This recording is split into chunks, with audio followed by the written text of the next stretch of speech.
Now, in an economy where every shilling matters, as we speak, we're looking at a debt of 9.2 trillion against a GDP of 13 trillion.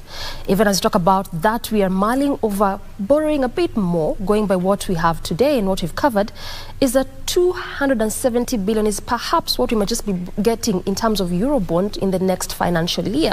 What does this portend for you and I as a Kenyan looking at this increased debts? Should we perhaps just stop all this altogether and live within our means, perhaps just consume what you can be able to manage? This and so much more as far as our economy is concerned. Taxation, financing, budgeting, and cost of living forms center of our discussion for the next 40 minutes. For the same, I have created FaceTime with Dr. Maina Kamau, who has an array of experience in the issues that we're about to discuss, but also just describing him as a business consultant. Daktari, karibu sana to the program. Thank you very much, Doreen. And thank you so much for your time. You're welcome. Now, let me just broach this discussion from where we are as far as debt is concerned. Yes. This debt has been increasing over time since 2020. Yes. We were at 6.6 trillion in 2020, Yes. 7.7 in 2021, 8.6 in 2022. Yes. Now we are looking at 9.2 trillion, that is our debt, against a debt ceiling of 10 trillion. Yes. Whilst some quarters would say that you really can't quite do much if you don't borrow.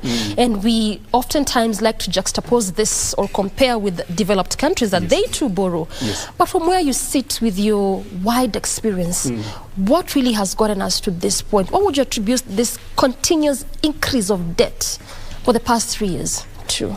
Thank you very much, Doreen, and much appreciation for hosting me this morning. Yeah. The reason why we are borrowing is because there are two strategies to managing a debt. There's a debt restructuring and debt refinancing. Okay. So basically what we are doing is debt refinancing. Okay. Because you will see that we are borrowing a loan to repay an existing loan. Exactly. Now the problem that we are having, as opposed to when we were borrowing in previous years, we are borrowing at a more, that time we were borrowing at a more favorable interest rates because the credit rating of Kenya as a country was favorable. Remember, by the time the previous government was taking over, even the IMF and the Bretton Woods institutions, they were looking for the Kenyan president to come and borrow.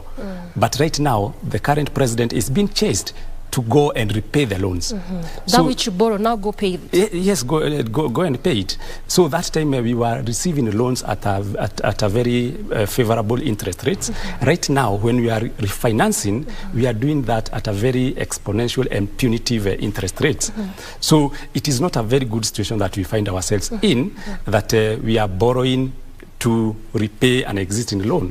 It's like digging another hole so that you can get some soil to fill an existing hole. More like borrowing from Peter to pay Paul? Yes, borrowing from Peter to pay Paul. But this time around at a very high interest rate. All right, I hear you. Yes, yes. So now when you say that and you just look at what we've actually what is making headlines of the dailies today, that in the next financial year we're looking at perhaps getting another Eurobond. Yes. 270 billion, which is for a loan that will mature next year in June. Yes. And looking at the current situation that we are in right now. Yes. So then one would ask, why would we be thinking about getting another loan, whereas we have other loans that you're paying? Because whatever we are even paying right now in April, and perhaps it's also going to be maturing in September, is basically the Eurobond that we got in 2014. Yes. Almost 8 years later. Yes. Then do we need to just stay within the confines of what we can afford as a country, as opposed to just continuing to pick and borrow from almost everywhere? Right now we don't have a choice. But we don't have a choice but just to borrow. We just have to borrow. We just have to borrow, because if we delay borrowing and we say we borrow when the worst has come, that time we will borrow even at higher interest rates. Because what would mean is if when we are supposed to repay the loan, we don't have the capacity to do so, and we default on paying that sovereign bond loan, then it will be very catastrophic to the image and the perception of the foreigners that have on Kenya. And we will continue having a weakening credit rating as a country. So this time around, the credit rating for Kenya, it is not as good, but it can get worse. So it's better we borrow at this rate, at this time, because if we continue to wait and the situation is not getting better, then we might get it rough at that time. It's like even the issue quite that... interesting that you're saying it's actually okay for us to continue borrowing, because if we don't, yes, we might just be getting in the red already. Yes, for sure. It's like what the president said, that he doesn't want to borrow to pay salaries. But now the president probably would borrow at a rate of 10% if he were to borrow. Yeah. But that person who has not been paid, that Wanjiku, is going to the bank or even to the Shylock to borrow at a very high interest rates, probably even 20%, 30%. Some Shylock, they lend at an annual rate of even 100%. Yeah. So it would even be better if now the country can borrow at a higher, at a lower interest rates, maybe 10% as a country, as opposed to the government not borrowing and allowing Wanjiku to go and borrow. Because if you have not been paid your salary, you will have to look for money. I hear you, but again, just I'm really having tough time and conflicts in my head with this, because if you're saying that indeed we just have to borrow because if we don't do now, in the later years, we'll just be forced to, and at a higher interest. IMF has already classified Kenya from a debt risk to a high risk when it comes to debt. And here you're saying that we need to just borrow nonetheless. What does this portend? Because we are already in a very precarious situation. So if we had not started to borrow, then we would say let us not borrow. But already we already begun. We are already into it. And we have loans that are becoming, there are loans that we are supposed to pay, as you have said, by June next year. We are supposed to pay a Eurobond of 250 billion. So if we don't have money by then and we default, what I'm trying to avoid is the issue of defaulting. Because when you default... The Zambia-Ghana way? The Zambia-Ghana way. Because when you default, it's like now you get barred from and banned from accessing international markets. So right now we have access to international market. Let's borrow so that we don't slip to those dangerous zones. Because when you default, we slip to dangerous zones and we'll not be able to... We can't get access to international markets, as you're saying. But I mean, again, one would argue, Dr. that these things are planned and budgeted for. For instance, when you took the Eurobond in 2014, we knew it would mature at this point in time. It's 8-9 years later. We knew very well. Now, just a few weeks back, in the beginning of this month, the Deputy President did say that they are conflicted as a government between paying that debt and paying of salaries. And since we got independence for the past 60 years, this is the first time we've had in national government where civil service is actually complaining of delayed payments. Of course, we'll come to county governments. That has been a ripple story over time. We'll come to that in a short while. But yes, he did say that they're even in a difficult time. Yet we plan for this. We know that at this point, it will mature. We need to pay for it. So then if we are borrowing for that, and it gets to that point and you're conflicted, does it mean that we're not planning well? Or is it that we're collecting less as a country? Just what is the dynamics? What goes into this? Because, I mean, a classical example is like, when you borrow from an institution X, you know that in the next 6 years, it's going to mature. You pay slowly. You pay slowly. So what is this? Actually, when the Deputy President says that we are conflicted between paying salaries and paying the debt, I think it is not very much in order because we don't have a choice about which one comes first. Always the debt has to come first. The first charge to the consolidated fund account is the debts. Actually, when we are signing those contracts about Eurobond or even Treasury bond, is the condition is that you will pay us as the first that's the first priority. That's the first priority. So the salaries come second. So there is no way salary can come first. before our debts.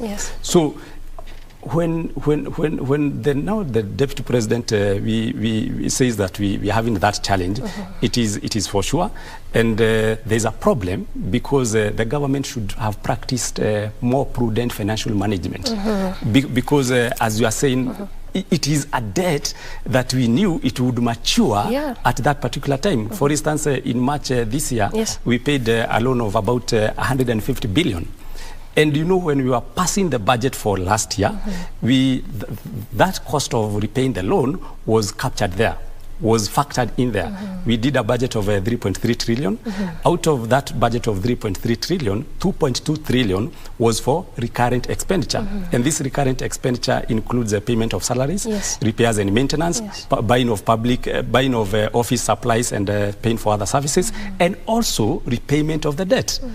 Servicing of the debt is included. So it was factored in. It was factored in. We knew that's going to feature in there. We knew that was going to, the debt was to be paid at some point. Yes. So the 2.2 trillion was there. Yeah. Even the money that we have not been able to send to the county government, we had budgeted for 400 billion. 400 billion was to be sent to the county governments.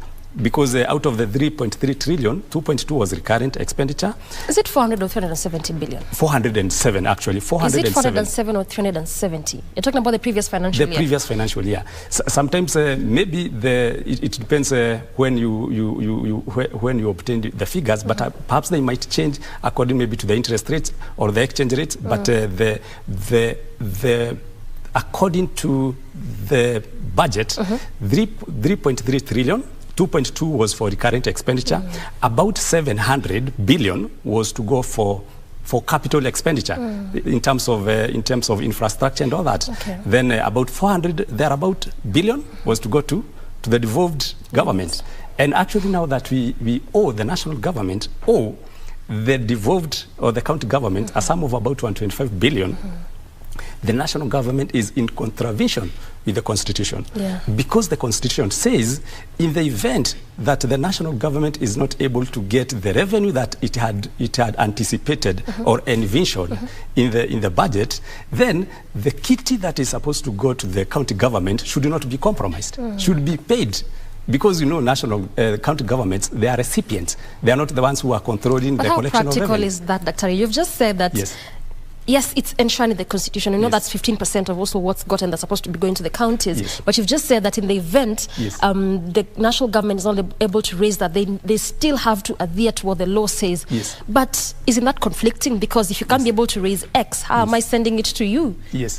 How then do you do that? Because that has been the cry of national government. There's a cash crunch in government. They haven't been able to raise enough as they need to, much as career, or just the past few weeks they did say that they are reaching their targets, but over time we've heard that there's a bit of that crunch, and so that's why there's been later delayed disbursements in the counties. You know that is low, and once we enter into a contract and we say, maybe you have sold me your car, and I promise that I will be paying you 100,000 per month because you have sold to me on credit. That's a contract, and it is supported by law. So a contract is a contract. The law requires the government to do that because, and the problem is like now, for instance, right now, the BPS, the budget policy statement for the budget policy statement for the budget which is coming to be read in June this year is anticipating that we will collect 2.8 trillion shillings in terms of taxes. But right now, we are struggling even with 2.1 trillion, because as at last month, 30th of March this year, we had collected about 1.4 trillion out of the expected 2.1 trillion. So that means we have about 700 billion to collect within a period of 3 months, which is almost impossible.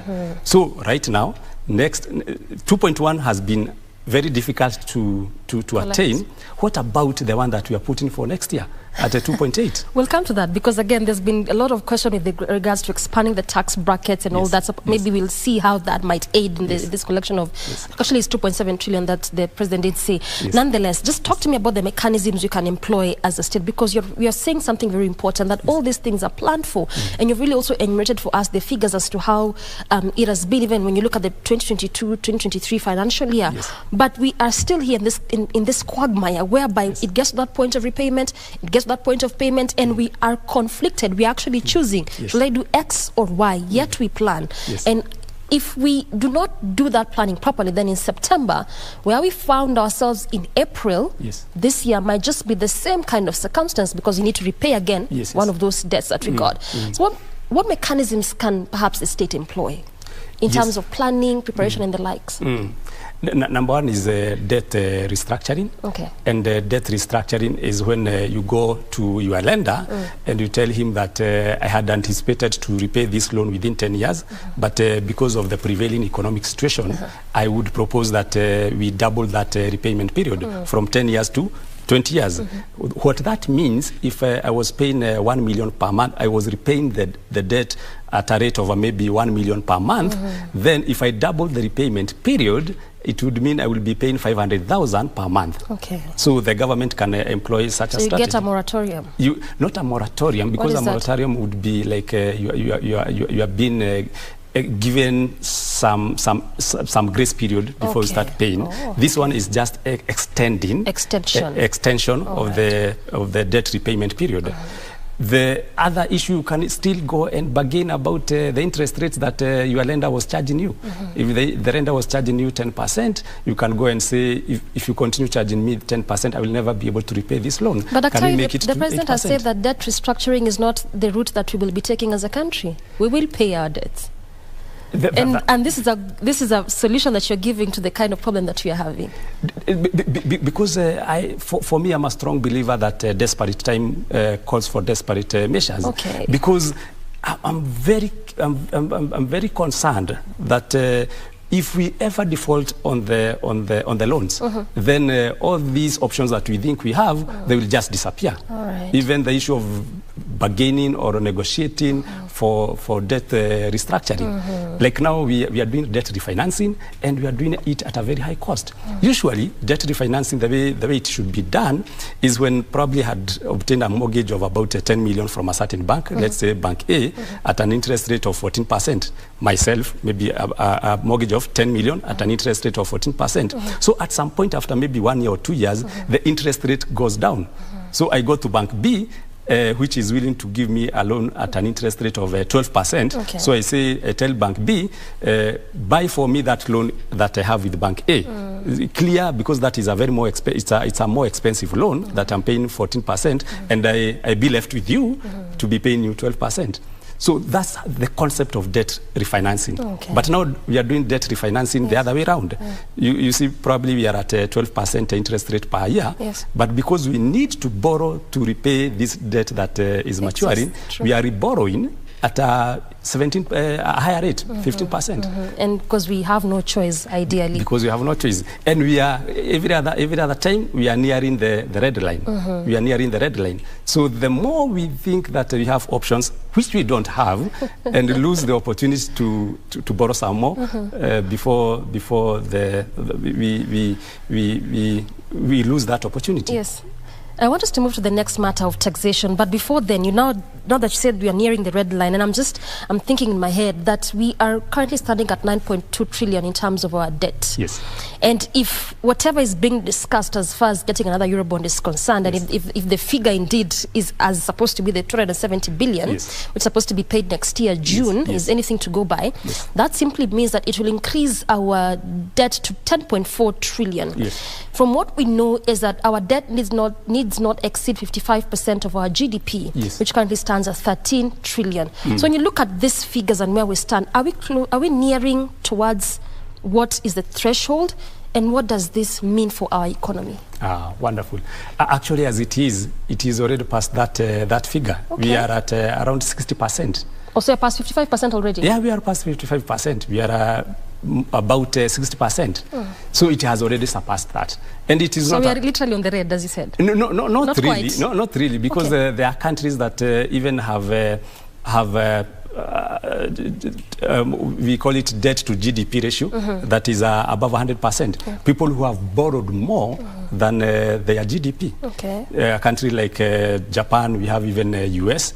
But now the main concern or the main determinant whether the country is in red when it comes to the issue of whether they have the ability to repay the loan is another ratio called the tax revenue versus GDP. Okay. Tax revenue versus GDP.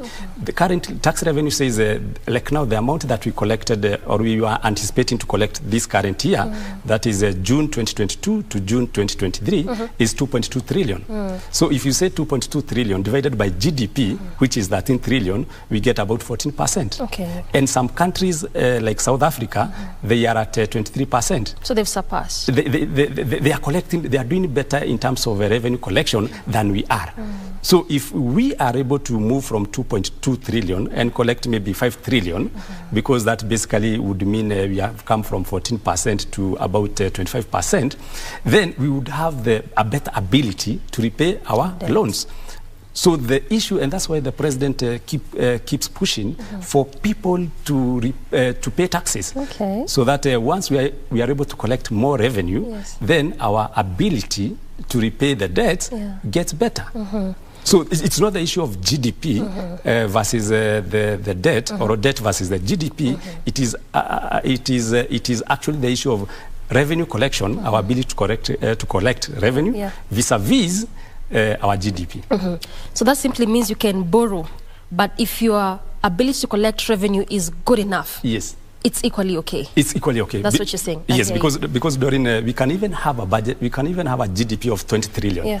GDP of 20 trillion, but we are collecting zero taxes. For instance, even if the GDP goes how high and the amount of taxes we are collecting is still low, then we will not have the ability to borrow, because we don't borrow on the strength of the GDP. We borrow on the strength of the revenue that we are able to collect. Okay, I hear you. I want us to take a very quick breather, Dr. When we come back now, we look at that aspect of collection and the whole issue of taxes. This regime has been very, very vocal about expanding the tax bracket. We've even at some point talked about M-Pesa transactions, a form of tax bracket.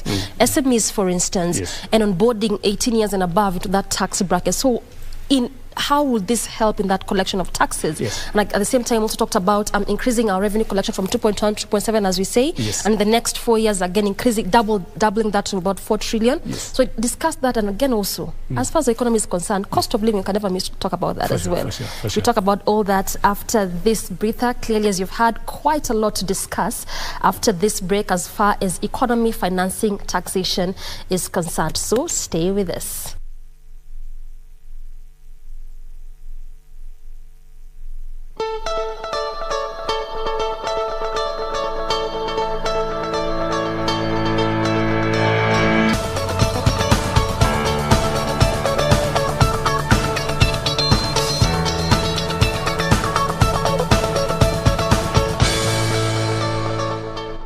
The top of the hour, we continue our pace with our conversation, looking at matters of economy, taxation, budgeting, and spending. Basically, just the state of economy and where we are as a country. And now we continue this conversation, still holding court with Dr. Maina Kamau, who is a business consultant. Dr. again, thank you so much for your time into this conversation.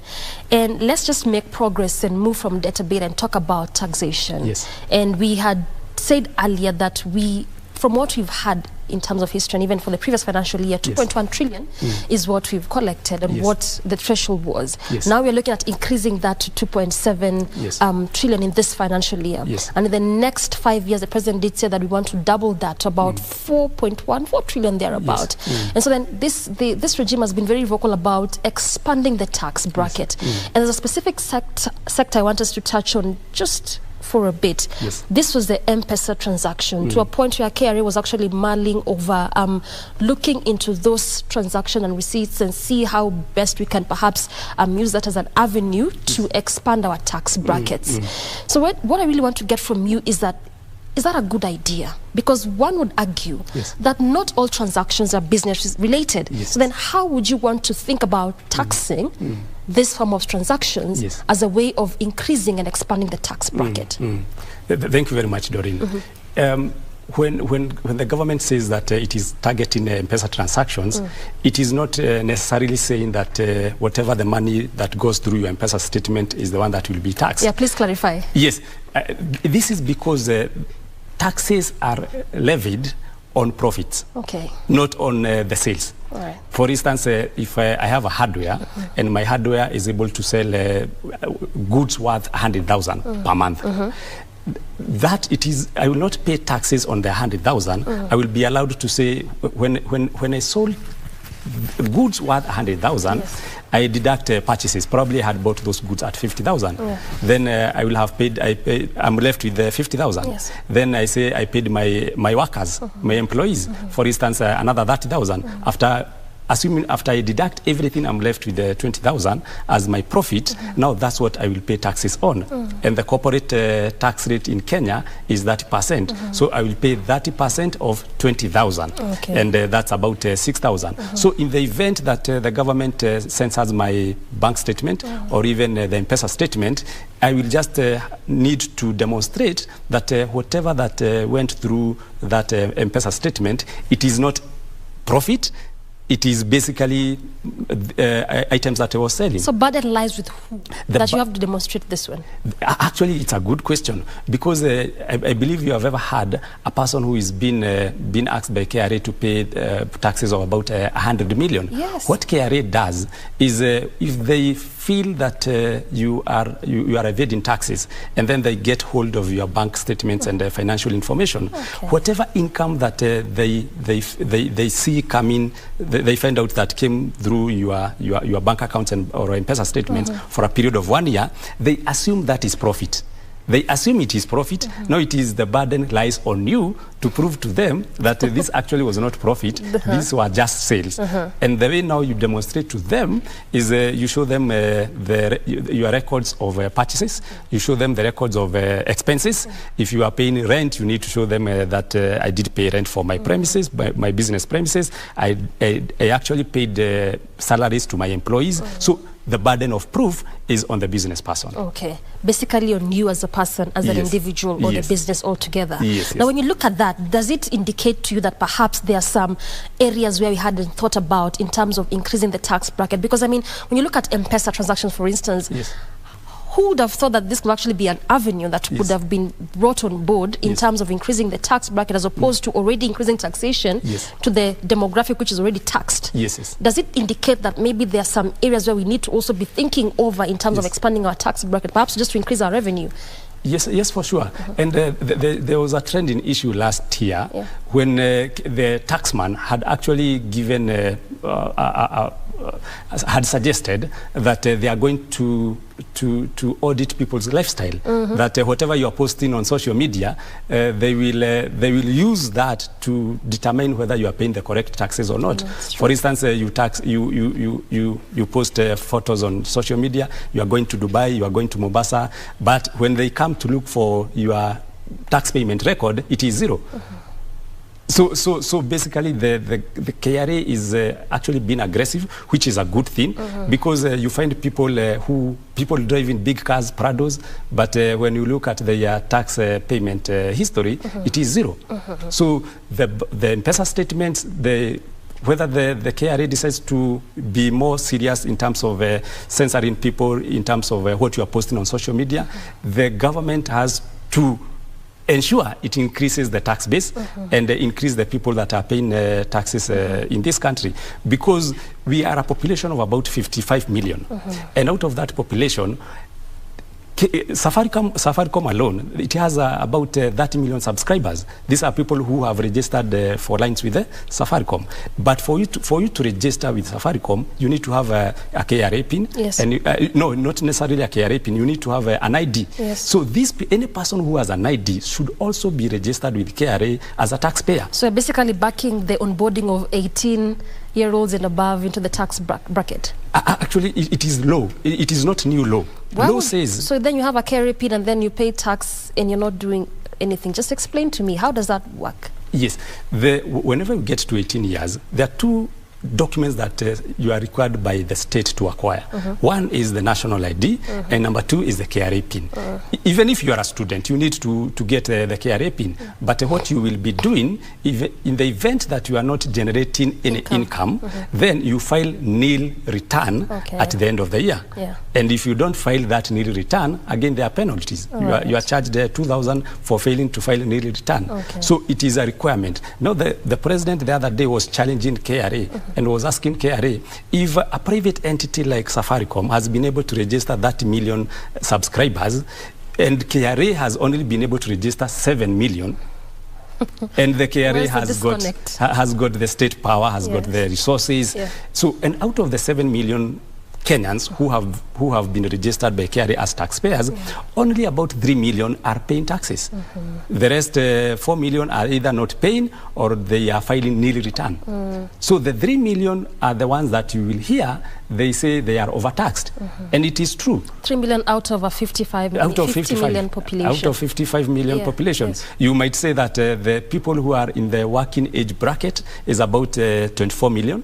But again, 3 out of 24 million, it is on the lower side. Because the rest are on the other side, SMEs, which we'll talk about also that. But again, I felt that was important to clarify because the time we have this statement of onboarding anyone who's 18 years and above to the tax bracket, all of us just thought, okay, so what is this person doing that they have to pay taxes? But then now you're just telling us that indeed it's actually a requirement to get these 2 documents. So at the point where you're not getting any income of any sort, then you file nil returns. So then at the point where you're not filing nil returns, is now when you get a penalty. Makes a lot of sense.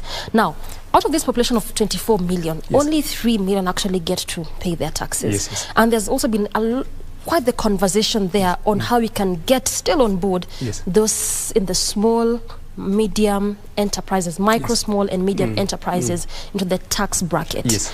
And there's also been a concern when it comes to payment of the fees, the levies and all these charges. In fact, I remember when the governor of Nairobi was contesting for this seat as a candidate, then he did say that one of his key agendas will be to collapse all these documents into one. Because this SME person who's, as most would say, they're not making quite a lot. You still want them to pay for all these levies and fees and charges and the likes.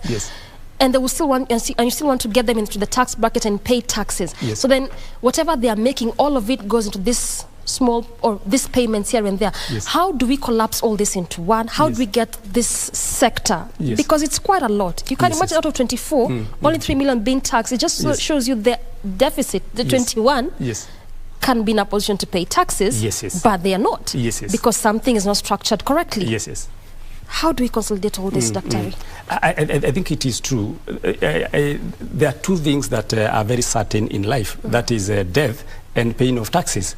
And payment of taxes should not be a preserve of those people who have the ability to pay. Because Kenya, we have a tax system that is called the progressive tax system, that you are charged more as you earn more. And that's why even in terms of pay as you earn, the people who have a salary of less than 24,000 per month, they are not taxed anything. Is that true? Yes, they are not taxed anything. And how that works is that every Kenyan is given a tax relief by the government of 2,400. A tax relief of 2,400. So any income that is between 0 and 24,000, it is taxed at a rate of 10%. So it's still taxed? It is taxed, but again, you are given a relief. So the whole point is that, yes, it's taxed, but slightly lower. It's lower than the relief. It's lower than the relief. So the next batch from 24,000 to 32,000, it is taxed at 15%. Then the other one at 20%. The more you earn, the more the tax rate continues to increase. So in terms of the SME people, there's a tax that was introduced by the government about 2 years ago. It is called the turnover tax. Turnover tax just require that person who has a shop or who operates a business in the village or here in Nairobi in urban areas, but is under the bracket of SMEs, he is required to pay only 1% of the total sales as taxes. So this person, if this person has sold sales of about 100,000 in a month, the same case for a hardware, this person is only required to pay 1% to the government, which is 1,000. So of all the sales that they have of all the sales. But now this one, the main difference between turnover tax and the normal tax that we are all conversant with, that is called the income tax, is the income tax is charged at a rate of 30% for a corporate, for someone who is trading under a limited liability form of a business.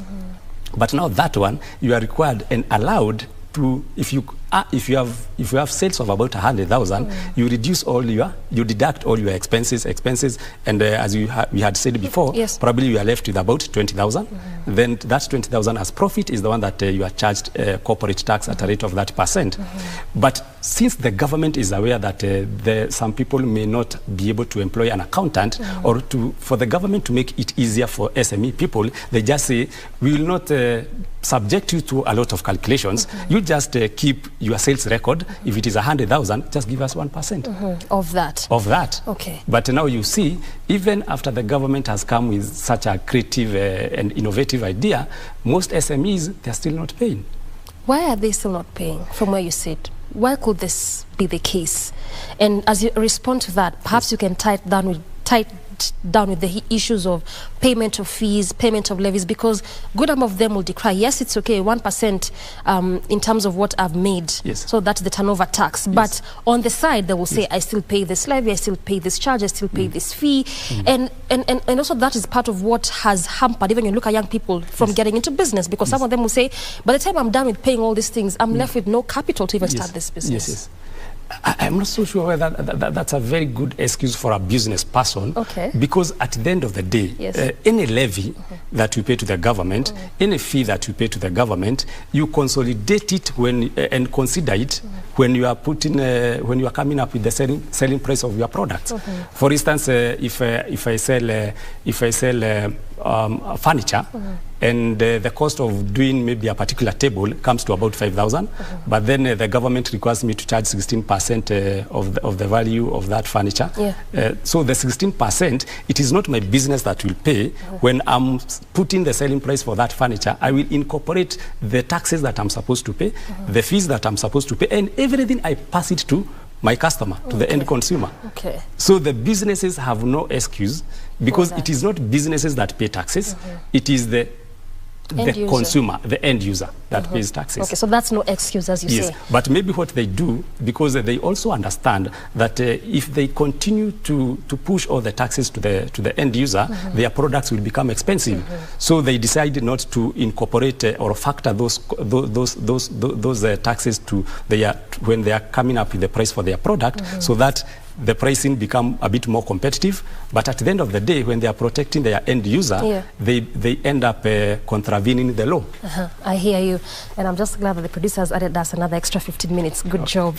But as we talk about that taxation, there's also another matter I want us to converse around. The CGT, capital gain tax, increased from 5 to 15%. And there has been, again, quite the conversation when it comes to investments. To what end does this affect investment, and what is the ripple effect in the economy with this increase? Yes, that's for sure. The Kenyan system, we have been somehow aggressive in terms of increasing the taxes in some areas. Like now, the CGT from the last financial bill that was passed, it was increased from a rate of 5% to a rate of 15%. What that means is 10% extra. 10% extra.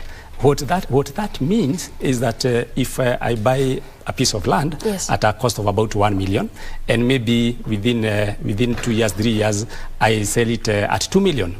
So the extra gain, that is 2 million minus 1 million, is 1 million. That 1 million, I should pay 15% of it to the government as a capital gain tax. But now the government is also a bit reasonable, because if I say I bought 1 million, I had bought that piece of land 1 million, but again, I incurred some advertising cost, marketing cost for me to be able to sell it. And I say maybe, so any other expenses that you incurred in the process of selling that particular property will be factored when before you calculate the CTG, the capital gain tax at a rate of 15%. Yeah. But doesn't this take a toll on investors and investment? And why I ask that, Daktari, is because, again, also, I believe it was the IMF that did say in the next few years, countries like Angola and Ethiopia might just bypass Kenyans as far as investment is concerned. And they further went to say that 69 states in the European bloc are mulling over investments in different parts of the African country, except Kenya, and Tanzania is one of them. So when you look at some of this increase in terms of taxation, good enough from where you see it. But when you look at investment option, even from outside, doesn't it take a toll on investors and investors coming on board? And to what end does that affect our economy if you don't have investors coming on board? That's for sure, because actually, if we look at what is happening at NSC, about a year ago, the total market capitation at the NSC was about 2.77 trillion, but right now it is below 1.5 trillion. And the reason that has happened, the value of the shares that are trading at NSC have declined, the value of shares, with more than 1 trillion. And the reason that has happened is because we have experienced something called, a capital flight, that foreigners all of a sudden they are very skeptical in investing here in Kenya, because what that means is that an investor might come here and invest in securities in Nairobi Securities Exchange, and is promised to be paid probably about 10%, a rate of return of 10%. But now, if he's promised a rate of return of 10%, but now it happens that the value of the Kenyan currency depreciates against the dollar by about 15%, then this person, even if he's going to get a rate of return of 10%, it will already been eroded by the loss in value of the Kenyan currency. So that person will be suffering losses. And by that time, you have not incorporated the inflation rate in Kenya. So this foreign investor has come and is promised a 10% rate of return. And that is a nominal rate of return that has not been adjusted for inflation. So now you bring the inflation of 7%, you bring the issue of weakening of the Kenyan currency against the dollar, you give it maybe 10%. So the value of this investment will have lost value by 7 plus 10, 17%, vis-a-vis what is gaining 10%. So the projection by IMF could just be true if this is the ongoing trend. And even right now as we speak, the Kenyan shilling has really depreciated against the dollar. In fact, this is the first time in history where we're experiencing this magnitude, 132 to 140 against the dollar. The first time we had this was in 2011, but that sort of picked up a bit. But now, right now, look at where we are. In fact, we're even thinking about, can you perhaps go the Chinese yuan, like how countries like Zambia, Ghana, Nigeria, and Russia are doing, if this is the case scenario. And actually that's a blessing in disguise, that the BRICS country, that is Brazil, Russia, India, China, and South Africa, they have decided not to use dollar as a currency when they are doing business amongst themselves. What that will mean is that the value of the dollar will decline. So it's a blessing in disguise. It's a blessing in disguise. When you look at it, actually, if many countries can dump the use of dollar as a currency, what will that mean is that the value of the dollar will come down. And right now, as you have said, it is exchanging at about 132 shillings, Kenya shillings per $1. It can come down even to 100 shillings per dollar, because the value of a currency is determined by the demand it has in the international market. So if the dollar demand in the international market reduces, then even the value of the dollar will reduce. So we, as the country that are heavily indebted, are the ones that are likely to gain because of the loss in the value of the dollar. But many investors, the ones that have invested heavily in dollars, in the dollar currency, will suffer huge losses. So they might try as much as possible to prevent that from happening. Now that you're saying that for those investors who've invested, they might just suffer huge losses, does that explain why we've been seeing companies, especially international companies, exiting the market? Classical case when you had Hilton perhaps do that. There's another company around in industrial area, the name eludes me a bit. We had De La Rue, which has been the printing firm for years in this country, and when they lost that KRA tax, they just opted, you know what? it's not going to be any formidable for us to continue staying in this country to do business. That's for sure. That's for sure. So that explains. Yes. Okay. Yes, that explains okay. that explains that. Okay. And if the government now can try to create a conducive environment for those foreign countries to come and build factories here, and even give them tax exemptions. I know we have something EPZ, export processing zones, yes. and there is something that also the government is considering to put up, special economic zones, where we will invite, and that's where we will invite foreign investors to come and put production factories here in Kenya, and that's how actually countries like China grew. Because China has grown to where it is, almost the world superpower, within a period of 40 years, from 1978 to where we are. What happened is that the China president by then visited the US and actually visited Europe. He was doing benchmarking. And then he realized, if I can convince these big factories, these big companies in US, in Europe, to come and establish their factories here in China and give them tax exemptions, one thing they will do, they will employ our Chinese citizens, and at the end of the day, they will even ensure that goods and services are more available here in China, and they continued to create more incentives for foreigners to come and invest there, and the rest is history. The rest is history. You know, you just say that, and I'm realizing there's quite a lot to discuss around that particular issue, but I've not gone into there because of the time constraints. Because I also want us to look at the cost of living and something that you said, production factories, which orients my next question as far as that cost of living is concerned. And the reason why I'm touching on that production is because when you look at that cost of living in that aspect, we had the whole idea of the CS Agriculture Mythical Inturi going to Zambia. I know the matter is in court. We won't discuss the merits and the demerits of it, because Farmers Party did take the ministry to court because of the whole idea of going to Zambia and getting to plant maize or lease farms in that regard. But what I just want to get from you as someone who's in the economy sector, I know that you touch on production, so to speak, how viable is this? Why I ask this, Doctor, is because in Kenya we have about 5 million hectares of arable land. Zambia has only 3.8 million. And the finance minister in Zambia said that we don't even have enough maize for our very own. This is why we want to abort this mission of perhaps leasing land to Kenya and Kenya coming to grow, and we are selling for them this maize and we don't have enough for ourselves. And so then I'm asking, can we develop our very own? I haven't even talked about the Galana Kolalo, which has 1.75 million hectares. Talk about the Bura irrigation scheme. Talk about the Asals counties, which the biggest issue is just water, but it's good enough land for production and growth. All this to avert the issues of food security.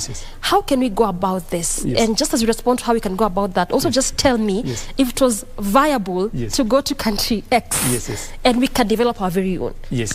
Wow, that's a very good question. And I will link it to a statement that was issued by Kenya Association of Manufacturers a few weeks ago, that they are saying that the production cost here in Kenya is so huge that whenever they are going to sell their products in other countries... But the government just reduced cost of fertilizers. Does not help? That might help.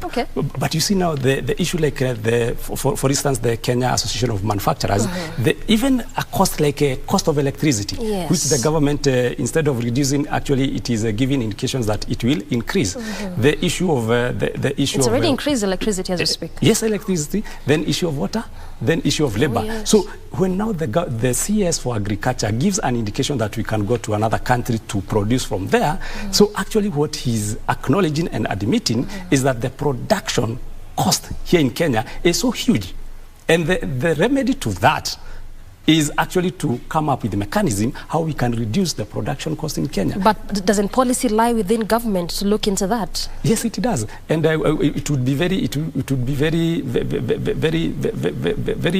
strange that even the president is pushing for the manufacturing sector to contribute more to the GDP. Right now we are contributing at 7%, but he anticipates that that should go to about 20%. But it cannot go unless we are more competitive when it comes to our price, the pricing of our products. So the CS for agriculture indicating that we go to Zambia and any other country is actually acknowledging the same cry that we are receiving from the local manufacturers, saying the issue of taxes. For instance, the EABL is the second best payer of taxes in Kenya after Safaricom. And they are saying that when they're importing something, raw materials, something like ethanol from other countries, the ethanol is taxed at a rate of 100%. And this ethanol tax at a rate of 100%, then it comes to, they use it to produce their products. Then their products are taxed VAT, there's corporate tax, there's excise tax. Actually, the EABL, according to the records by EABL, is that they charge one bottle of beer 190 shillings, and out of that 190 shillings, 105 is government taxes. That's quite huge. That's quite huge. And they say because EABL, they are also in Tanzania, they are also in Uganda, and they say the taxes that they pay to Kenya in terms of maybe the production of one bottle of beer is a third of what they pay in Tanzania or Uganda. So basically what I'm hearing from you is that we need to reduce on the production cost. Yes. And perhaps we are already strapped for time. Perhaps we need to call you again so that we can, elucidate and discuss further on this matter. Because again, I'm just thinking, what is the ripple effect of this? If at all the matter is canvassed, perhaps deliberations made and judgment proffered, and it's now okay to actually go from there or lease land there, what does it mean in the long time for the Kenyan farmer? And what ripple effect does this have on the economy? So I'd want to also look at issues such as that. Also, again, the issue of budgeting. I mean, just before June, perhaps we need to also talk about that. 3.6 trillion budget, deficit of 700 billion, looking at 500 billion internal financing. Borrowing? Yes. Wow, quite a lot to discuss. Yes, quite a lot to discuss. Nonetheless, thank you so much for your time, Daktari, and for your valuable inputs into this conversation. Highly appreciated. You're very welcome.